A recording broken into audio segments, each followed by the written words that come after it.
Je ziet echt wel een protte bestellingen. Ja, bij zowel bedrijven als particulieren die wel graag hun steun willen dit zien.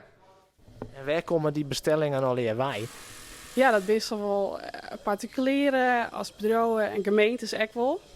Dat zie ik wel ontprutten. Hoeveel meer ben dat er dan als normaal? Want een Jellylien, hoeveel bestellingen kreeg je hem dan?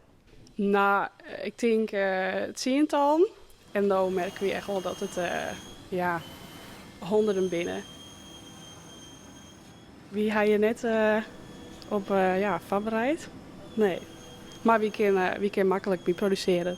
Wie huis eigen productie, dus wie kan eigenlijk wel vrij makkelijk schakelen. Dit kunnen we wel makkelijk ertussenin doen.